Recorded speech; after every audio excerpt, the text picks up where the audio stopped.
Hello, everybody. How are you? Nice to see you all. Great honor to see you again. Nice to see you. Mr. President. Mr. President, nice to see you. Mr. President, nice to see you. Great. Great to see you. Hello. Another big win for Louisiana. A great speaker. How are you? Nice to see you. Nice to see you. Mr. President, nice to see you. Nice to see you. Hello, everybody. Nice to see you. Okay, we have a beautiful announcement to make. It's very exciting. Money is pouring in, and we want to keep it that way. And I think that's what's going to happen. We have tremendous interest in our country, more than ever before. There's never been anything like it. We're almost at a $4 trillion level, and that's something that's never happened. And I think hopefully it's because of the election on November 5th, but it's also because of tariffs, I suspect, Governor. But I'm thrilled to welcome Louisiana Governor Jeff Landry, a friend of mine for a long time, and to have you at the White House. And we thought this was going to happen. And I said, if you get it signed up, we'll do it at the White House. And you got it all done. I'm proud of you. Not surprised. Executive Chairman of Hyundai Motor Group, Jung E-sun. Thank you very much. What a great honor. Vice Chairman Jay Chang. Jay, thank you. Hyundai Steel President Soo Gang-hyun. Thank you very much. President, that's big stuff. And former Ambassador Sung Kim. Thank you very much. Great honor to have all of you. Also, and these names are much less difficult for me, but I think we got them right. But this one we will definitely get right. Mike Johnson, our great speaker, and he's been doing a real job. Right, Mike? It's an easy job, isn't it? Oh, it's easy. House Majority Leader Steve Scalise. Steve, doing all right, Steve. I tell you, he went through a lot, and he's stronger than ever. Louisiana Speaker Philip Duvalier. Thank you very much. Thank you very much. Senate President Cameron Henry, State Representative Ken Brass, State Senator Eddie Lambert, and Ascension Parish President Clint Coint-Ment. Thank you all very much. Thank you very much. Great honor. Great to have you with us. Today we're delighted to report that Hyundai is announcing a major $5.8 billion investment in American manufacturing. In particular, Hyundai will be building a brand new steel plant in Louisiana, which will produce more than 2.7 million metric tons of steel a year, creating more than 1,400 jobs for American steelworkers. And then there'll be major expansion after that. This will be Hyundai's first ever steel mill in the United States, one of the largest companies in the world, by the way, supplying steel for its auto parts and auto plants in Alabama and Georgia, which will soon produce more than 1 million American-made cars every single year. The cars are coming into this country at levels never seen before. Get ready. This investment is a clear demonstration that tariffs very strongly work, and I hope other things also, but the tariffs are bringing them in at levels that have not been witnessed. Hyundai will be producing steel in America and making its cars in America, and as a result, they'll not have to pay any tariffs. You know, there are no tariffs if you make your product in America, so it's something that's why so many people are coming. As you know, we have from Taiwan, the biggest chip manufacturer in the world, is coming in with $200 billion, and we have a lot of people coming and plants coming and companies coming that never would have been here, never would have even thought about it. The new steel plant in Louisiana is part of an even larger $21 billion investment Hyundai will be making in the United States over the next couple of years. The company will also be massively increasing its auto manufacturing in Georgia and investing billions of dollars in advanced American technology companies. And what I'd like to do is I'd like to ask the executive chairman to say a few words, and it's a great honor to have Hyundai, a truly great company. Thank you very much. Thank you very much.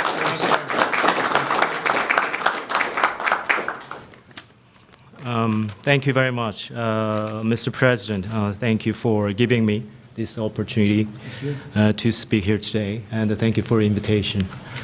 And congratulations on the remarkable start to your new term. It's been good. All right. Great. So Hyundai Motor entered the U.S. 1986. Since then, we have invested over $20 billion and now support more than 570,000 American jobs across all 50 states. Today, I'm pleased to announce an additional $21 billion in a new investment over the next 4 years, our largest U.S. invest ever. A key part of this commitment is our $6 billion investment to strengthen the U.S. supply chain from steel and parts to automobiles.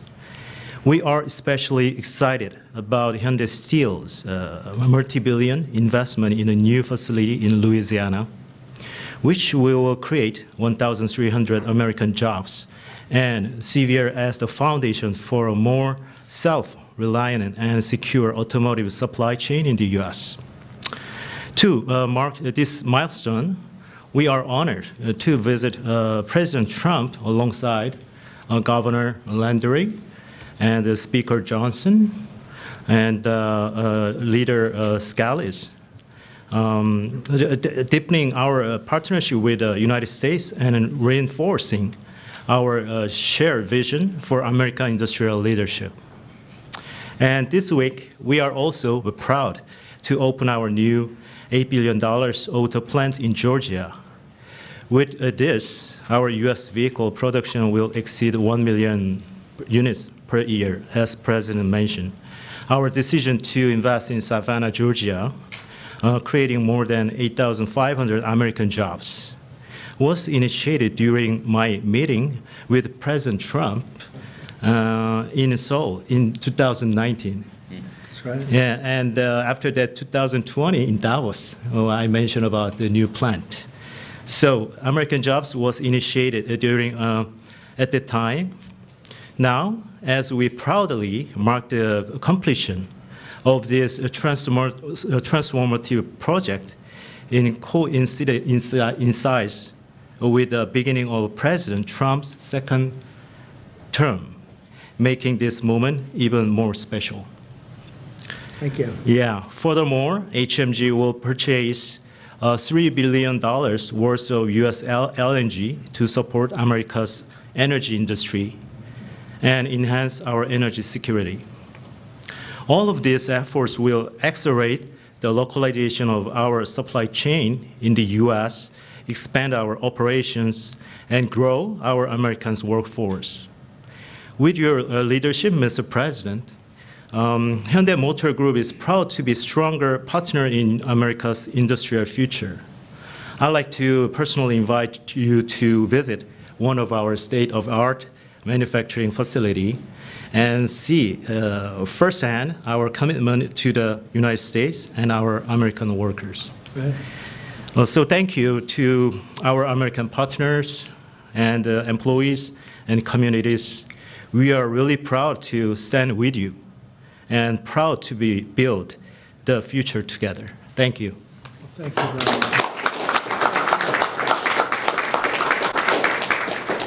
I thought maybe we have our great speaker, and we have two very good friends, Mike and Steve, and you come from a certain state that we're talking about right now that we love, and I've done very well there. I've always won by a lot, and I love that state, so I was happy to hear about it. That's why I said, come on over. But Mike, would you and Steve like to say a few words, please? Sure. Thank you, Mr. President. We're excited. It was mentioned earlier what a great start we've had to your second term, and we're just getting started. Everyone should know that. There'll be more of this because it's the policies that are bringing about the great growth, and it's about leadership. And we have a strong new leader back in the White House, and it makes a big difference because everybody around the world is seeing that, and everyone around the country is applauding it. We were on district work period last week, and Steve Scalise and I and our colleagues were traveling around the country doing campaign events, raising money, doing all the things that are necessary to ensure that we keep the House majority for the Republican Party. And I'll just tell you, I was in multiple states over the last week, and everywhere I went, Mr. President, people are excited. There's this great sense of relief. almost euphoria out there because they know that America's back. This is the America First agenda. We're so grateful for these great friends with Hyundai to invest in Louisiana. We have extraordinary leadership on the state level, and leadership makes a big difference. We're so grateful to be a part of this. We want to tell you all this is a great investment in Louisiana and in America. More to come. Thank you so much. Steve? Well, thank you again, Mr. President, for opening up the White House to this great group. Governor Landry has brought the same kind of energy to the governor's mansion in Louisiana that President Trump has brought to the nation in the White House. Some people marvel at President Trump's stamina. Over the weekend, both Saturday and Sunday, we spoke by phone on some different legislative initiatives that we're working on with Speaker Johnson to continue moving the agenda forward. Those very things that President Trump ran on, he's delivering for the American people. And this announcement by Hyundai is one more example of how that agenda that President Trump ran on to make America first again is working for the American people. When you talk about 1,300 plus really good jobs in Louisiana, those are all American workers. That's billions of investment coming in from Hyundai into the United States that would not have been here without President Trump's leadership. And I think people know that. They see it. It's been a long time coming, but we applaud the work that Hyundai is doing with Governor Landry to come to our state. But for President Trump, we're seeing this all across the nation, and we're just getting started. A lot more to come, Mr. President. That's very nice. Thank you. Thank you very much. Do you have any questions, please? Yeah, please. The size of the investment, partly because of tariffs. On April 2nd, the reciprocal tariffs will go into effect. Is it truly reciprocal? Are there some countries that might get a break or some sectors that might get a break? Well, I may give a lot of countries breaks, but it's reciprocal, but we might be even nicer than that. We've been very nice to a lot of countries for a long time, but I call it Liberation Day. April 2nd is Liberation Day. But today, as you know, we did something with respect to Venezuela. You heard about that, and that will be quite important. We'll be announcing some additional tariffs over the next few days, having to do with automobiles, cars, and having also to do a little bit with lumber down the road, lumber and chips. We're going to get all those chip companies coming back. They're already coming back without even doing it. So it's been very good. But we'll be announcing some others. But for the most part, April 2nd will be a big day. That'll be Reciprocal Day. And we'll be bringing some of the money back that's been taken from us. Let's be nice by using the word taken. I don't want to use a stronger word because these guys are professional politicians and they don't like to hear those words. I refuse to use the word stolen from us, but that's Some countries mutually bring down tariffs. Are you seeing that negotiation? it happened. Well, the European Union lowered their tariffs to 2.5%. We were only at 2.5% for cars, which is very low.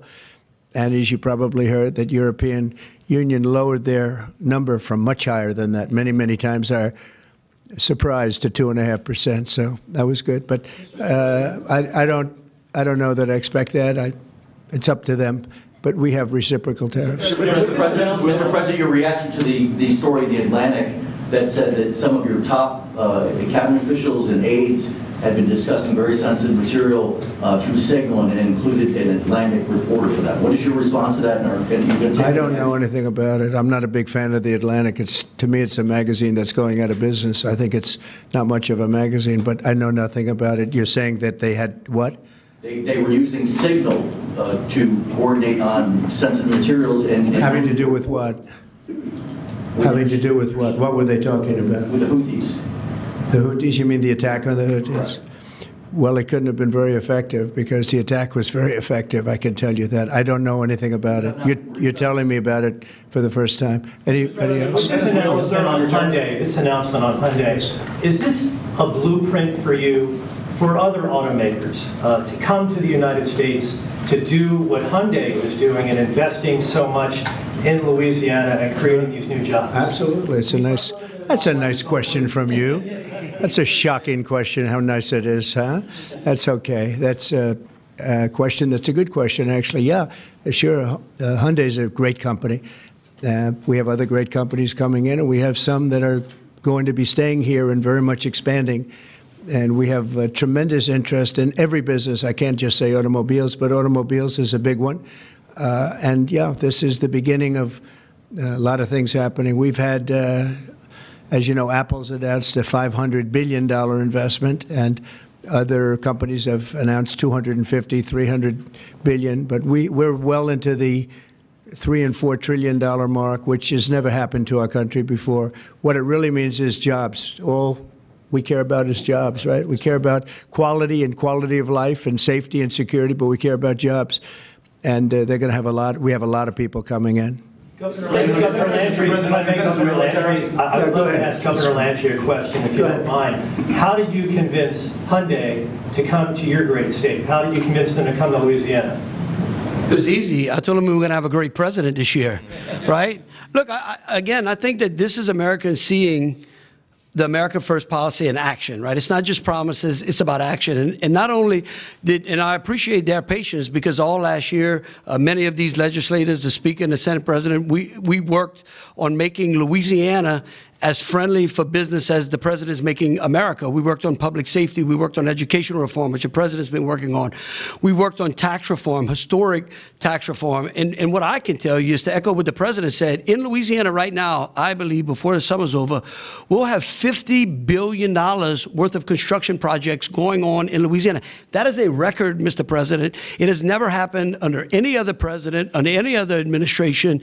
And I can only look at the leadership that he has brought, not only to the White House, but to the world as well. And so to have these executives come here and say, hey, we want to invest in America, because for decades now, what Americans have seen is jobs being offshored rather than onshored. And today's announcement is exactly that. This is a message for all America, that this president and their governors out there care about the American worker. Mr. President, on your Venezuela tariffs, sir. And I have to tell you that if you have any trouble getting permits, which you won't, come see me. I'll get them for you immediately. All right? But you're not going to have any trouble. You know, we had, when I first got involved in this world of politics, when I went down to Louisiana, you know, the two big LNG plants, and they were stuck for 14 years. They tried to get permits, and these were $12 billion and I think $15 billion plants. And they were working on it for 14 years in one case, I think 13 or 14 in the other. And I was able to get them in less than a week. And they were shocked. And probably some consultant got a lot of money for doing it, but nobody spoke to me about it, other than this gentleman at the time. He mentioned it, and he did. They were in very much different positions, but they wanted to see if we could break the logjam. And I got it done. In one case, I actually got it done in one day. And the other case, I didn't do as well. It took a full week. And they built, and they're up, and they're very successful now. That was a long time ago, but we got it done immediately. You'll have no trouble getting your permits, I guarantee. These people you're dealing with are top of the line. Okay? But just in case, call me. On the Venezuela tariffs that you announced earlier today, sir, Yes. you said it's 25% for any country that does business That's right. with Venezuela. If they buy their oil from Venezuela, they have to pay a 25% tariff to do business with the United States. Is that on top of existing tariffs? So, for example, China buys Yes, a lot of that oil. would be a top of it existing. 45% That would tariffs mean, on China yep, next week. that's on top of existing tariffs, yes. And so also next week, April 2nd, as you said, Liberation Day. Is that going to be sector tariffs as well as reciprocal tariffs? It's going to be everything, yeah. It's going to be everything, but not all tariffs are included that day. For instance, we'll do some. As you know, we have already done steel and aluminum, and that's at a 25% level. And we are going to be doing automobiles, which you've known about for a long time. We'll be announcing that fairly soon, over the next few days probably. And then April 2nd comes. That'll be reciprocal tariffs. But we may take less than what they're charging because they've charged us so much. I don't think they could take it. In other words, they've charged us so much that I'm embarrassed to charge them what they've charged us. But it'll be substantial. And you'll be hearing about that on April 2nd. And it will be Liberation Day because we'll be taking in large amounts of money for our country, and that's lower taxes and all of the things that are good, and jobs, a lot of jobs. And what's your message to the big corporate clients of the big law firms that you've targeted with your executive orders? Do you want those big corporate clients to find new lawyers? I just think that the law firms have to behave themselves, and we've proven that. We have others that want to make a settlement also. They, having to do with the election and other things, they behave very badly, very wrongly. And I appreciate the one, you know, these are the biggest firms. And they all came back realizing that they did wrong. and that's why they're doing this. So I just think they have to behave. We have to straighten out our country. We have to straighten out our elections. Our elections are very dishonest, very corrupt, and we have to straighten it out. And it's so easy to do it. And we should go to paper ballots. We should go to one-day voting. We should go to voter ID. And just one other thing, proof of a thing called citizenship in the United States. Wouldn't that be nice? How simple does that sound? Proof of citizenship, voter ID, one-day voting, and paper ballots. You know, paper ballots are very secure. They have watermark paper. It's very intricate stuff. It's very technologically advanced, even though it's paper. And you'd have no trouble. You wouldn't have dishonest elections, and you'd have them all done by 10 o'clock in the evening. You know, France went to that, and not that I want to copy anybody, but many others have also. And they had 38 million votes, and it was all done at 10 o'clock. They had a winner, they had a loser. That was it. Nobody was complaining. And they had it backed up with paper. And it's so easy to do. The other thing, you'd save about, this would cost you about 8% of what the machines cost. So the paper would be much less expensive. So if you're looking to save some money, that's a good way to save it. So it's a shame that we've gone through it. We've gone through a bad election, a really bad election. The election was so bad. And think of it. You wouldn't have had the October 7th disaster with Israel. You wouldn't have had Russia and Ukraine, because that would have never happened. You wouldn't have had inflation. You wouldn't have had the type of withdrawal from Afghanistan that you witnessed, which was probably one of the primary reasons that Russia went into Ukraine. They saw that mess, how badly it was handled. They said, wow, this is a paper tiger that was handled by incompetent people. But that wouldn't have, we would have been out, but we would have kept Bagram, the big air base, which is 1 hour away from China, where they make their nuclear weapons. Would have been nice to have it, but now, you know who has it now? China has it. And so an honest election, and we wouldn't have had inflation. You know, you had the record-setting inflation. We wouldn't have had inflation. I want to thank everybody for being here. I want to congratulate Hyundai, a great company, and we will do everything possible. And I will say you picked a fantastic state. You're really with tremendous people and tremendous leaders. And Speaker, I want to thank you for doing a great job. You and Steve, thank you very sir. much. Yes, Appreciate sir. it, Steve. Thank you very much. Thank you. Thank you, everybody. Thank you. Violated the Espionage Act, sir? Thank you very much.